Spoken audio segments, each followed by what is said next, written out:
منہ میں مزہ آتا ہے، زباں پہ بار خود آیا یا کس کا نام آیا کہ میرے نطق نے بوسے میری زباں کے لیے.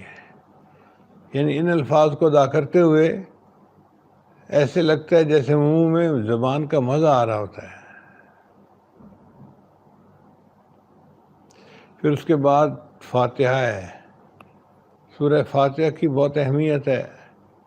حدیث مبارکہ میں ہے کہ اللہ تعالیٰ نے جو کچھ آسمانی کتابوں میں نازل کیا وہ سارا کا سارا اللہ نے قرآن مجید میں نازل کر دیا، اور جو اللہ نے پورے قرآن میں نازل کیا وہ اللہ تعالیٰ نے سورہ بقرہ کے اندر نازل کر دیا، اور جو اللہ نے سورہ بقرہ کے اندر نازل کیا اس کو اللہ تعالیٰ نے سورہ فاتحہ کے اندر نازل کیا. اس لیے سورہ فاتحہ کو فاتحۃ الکتاب کہتے ہیں، یعنی کتاب کا اوپننگ چیپٹر. اور اس کی اتنی اہمیت ہے کہ نبی رسول نے فرمایا لا صلاۃ الا بفاتحۃ الکتاب، کہ فاتحۃ الکتاب کے بغیر نماز ہوتی ہی نہیں ہے. آپ اندازہ لگائیے کتنی اہمیت ہوگی. چنانچہ مقتدی ہے تو امام پڑھتا ہے، یہ پیچھے سنتا ہے، اور اگر اکیلا پڑھ رہا ہے تو یہ خود پڑھتا ہے. فاتحہ کو ہر رکعت میں پڑھنا ضروری ہے. اب ذرا سورہ فاتحہ کے معنی کی طرف غور کریں، جو پوری آسمانی کتابوں کا لب لباب ہے. اس میں پہلے ہیں 3 آیتیں، الحمدللہ رب العالمین، الرحمن الرحیم، مالک یوم الدین. الحمدللہ رب العالمین، سب تعریفیں اللہ کے لیے ہیں جو جہانوں کا پروردگار ہے. الرحمن الرحیم، وہ رحمان بھی ہے رحیم بھی ہے. مالک یوم الدین، قیامت کے دن کا مالک ہے. یہ آیتیں 3 بن رہی ہیں، لیکن ان میں تینوں میں ایک ہی مضمون ہے، اور وہ ہے اللہ کی حمد. چنانچہ حدیث پاک اتنا بڑا گناہ ہے تو توحید ضروری ہے، اور توحید کے لیے یہ الفاظ لائے گئے ایاک نعبد، آپ ہی کی ہم عبادت کرتے ہیں، و ایاک نستعین، اور آپ ہی سے ہم مدد مانگتے ہیں. اس کی مثال یوں سمجھیں کہ جیسے خاوند اپنی بیوی کے معاملے میں بڑا غیور ہوتا ہے، وہ نہیں چاہتا کہ میری بیوی غیر کی طرف آنکھ اٹھا کر دیکھے. چنانچہ اگر بیوی اس کو آ کر کہے میں آپ کی بھی بیوی ہوں، تو وہ خوش نہیں ہوگا بلکہ ناراض ہوگا، اس کو اپنے سے دور کر دے گا کہ تیرے دل میں تو غیر بسا ہوا ہے. اس کو نقطہ گوارا نہیں، وہ کہے گا نہیں، یوں کو میں آپ ہی کی بیوی ہوں. دیکھو ایک نقطے سے کتنا فرق پڑ گیا. اسی طرح انسان اللہ کو آ کر کہے کہ یا اللہ میں آپ کی بھی عبادت کرتا ہوں، تو یہ شرک کا نقطہ ہے.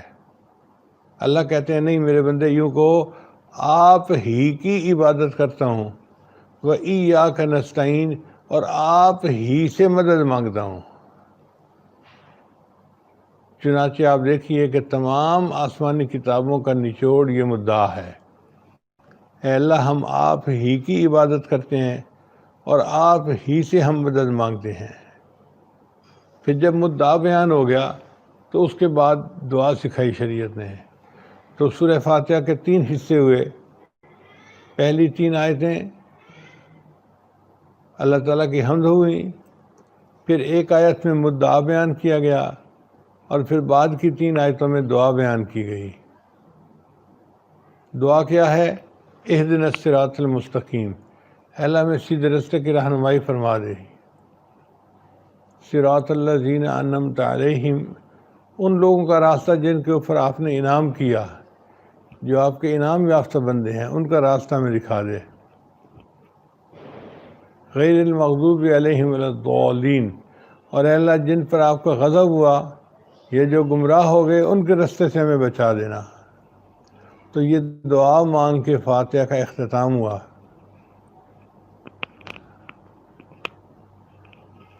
پھر اس کے بعد انسان رکوع میں چلا جاتا ہے، اللہ اکبر کہہ کے. رکوع میں نبی علیہ السلام نے تلاوت فرمائی سبحان ربی العظیم، اور پھر انسان سجدہ کرتا ہے تو سجدے میں نبی علیہ السلام نے تلاوت کی سبحان ربی الاعلیٰ. اصل میں نبی علیہ السلام کو اللہ نے حکم فرمایا تھا فسبح بسم ربک العظیم، تو نبی علیہ السلام پر لازم تھا کہ اس حکم کی تعمیل فرمائیں۔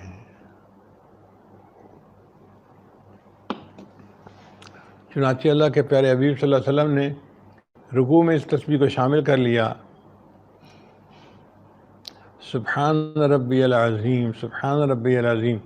اگر معنی کا خیال رکھتے ہوئے پڑھے نا تو اللہ تعالیٰ پہ پیار آتا ہے، اللہ آپ کتنے پاک ہیں، کتنے پیارے ہیں، آپ واقعی بہت بلند ہیں۔